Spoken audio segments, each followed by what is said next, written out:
outside, people. A lovely day. I've actually got my t-shirt on at the moment. Still got the cold east wind though. Now what I'm doing at the moment, I'm just having to plant out this tray of spinach. I wasn't going to plant them out yet, they haven't been hardened off, but I came into the greenhouse earlier and a blackbird or something similar had pulled half the tray out, and I thought, well, there's no point in putting them back in the tray because they were going to go out next week anyway. So I've taken a chance and I've put them out in the veg pot as they are and just covered them over with some netting to stop the birds pulling them out again, which they probably will. And also, problem we had last year was the slugs nibbling them all off. So I'm preparing this new device, which I had a stick a minute ago. Hang on, down here. I've just added water to this lovely mixture. I'll explain a bit more in a minute. And it's a slug trap. So I've mixed all that in. There was dry powder in there, and now, very important, put the lid on, because as I'll explain in a minute, it's toxic to animals. You don't want your cats and your dogs and things and your hedgehogs eating that, because the yeast in it will hurt them. Anyway, that aside, let's get out of the wind. There's not much else to see on the veg pot at the moment. A few broad beans are getting protected from the birds, the pigeons in there. We'll just hop over here and get out of the wind, because I'm sure that's annoying on the mic. And let's go in here and I'll explain a bit more. Now, these slug traps we got from got the idea from another YouTuber, which just trying to think of his name, Garden Fundamentals, which Mrs Zigs found, and she's made several of these. If I can get the lid off one-handed, and you can see that one's trapped quite a few slugs. Now all it is a mixture of yeast and flour and water. I think she put a little bit of sugar in there, but you don't need to put sugar in, and it's the yeast smell that attracts the slugs and a few flies and earwigs and things like that into it, and they get through the very small holes at the side.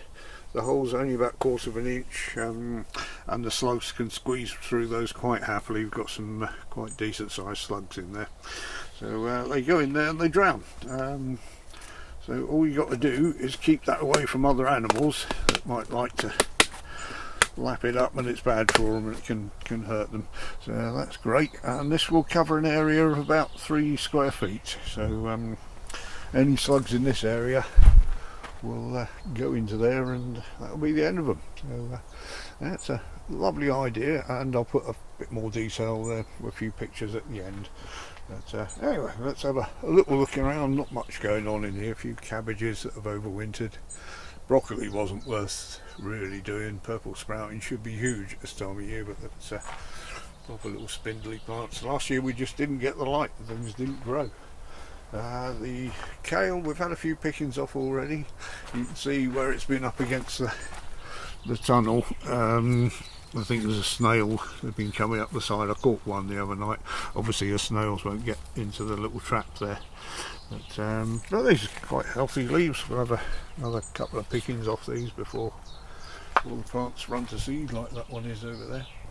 And what we got here, we got some cabbage.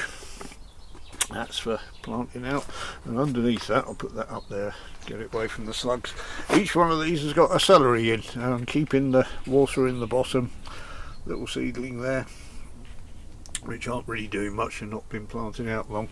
The water is because celery likes to be in a damp environment. It likes its roots with plenty of water, and it will keep the slugs from getting up there. I just put that. This is last year's pepper that we overwintered indoors, which got attacked by spider mites, so he's not doing too well. But it's very hard to throw something out that's been overwintered. Some tomatoes here, which are cherry tomatoes. These will be staying in the greenhouse when all this lot has gone. And over here, these ones are outdoor girl. These are a bigger leaf tomato. They look more like, well, not quite sure what they look like. So have a closer look at that one, but doesn't look very tomato-like, does it? But they're going outside. Likewise, the Manx Marvels. These are grown or bred to be grown out in the on the Isle of Man, which it gets all windy and horrible. So they're quite a stocky little plant there.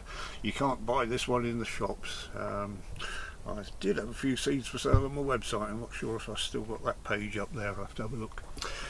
Underneath here is Mrs Zigs flowers. I think they're dahlias, don't know.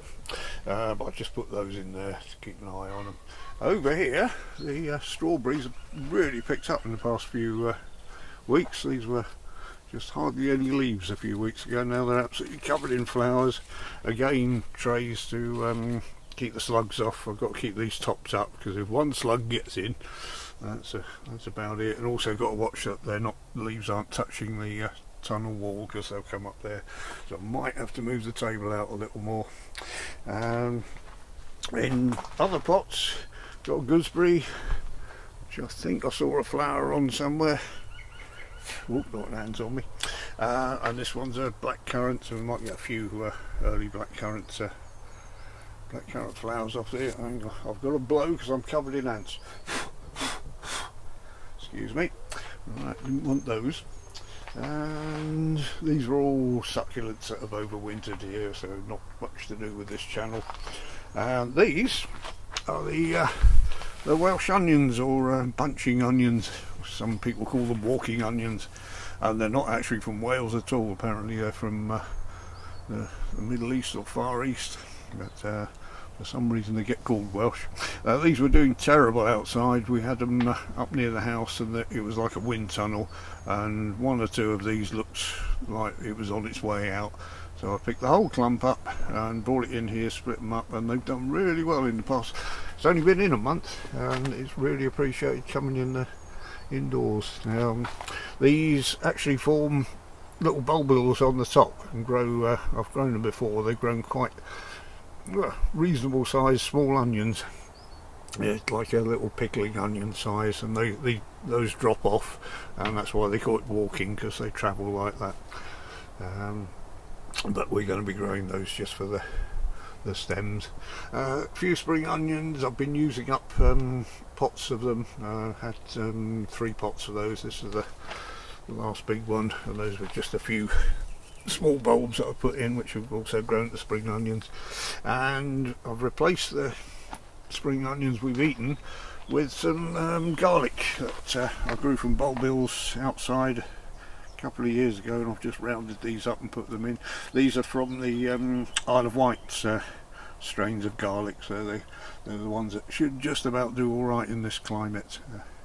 I did grow 5,000 bulbs once. I used to supply all the restaurants and pubs in the area, but and then I got onion white rot, and it wipes out the entire crop. So a couple of leeks there to put in the pot to give them a bit of shelter from the wind. I'll show you the ones outside that were planted at the same time, and nowhere near as big as this, so they'll be ready in a few weeks to eat. The olive trees will be going out in front of the cactus house, and some seedlings up here, beetroot and celery, some hollyhocks I'm going to put out on the shop for sale, and this callaloo spinach plant. It's related to love lies bleeding, amaranth I think it's called, and a few more celeries there. Over the back, let's step over things. These are the show onions, the big exhibition onions, and they've just picked up. They've been looking like they didn't want to do anything for the past few weeks, and past few months, and suddenly in the last week they've suddenly sprung into life. And some leeks at the back, more exhibition onions and various red onions, and more leeks, and a few spring onions. Well, that'll be the onion corner then. So have a quick look outside, but I won't stay too long because of the wind. The turf wall, I've started that the other day, but then we got put on hold because I had a load of cactus to put up in the past couple of days. So that will go all along there to protect us from the wind.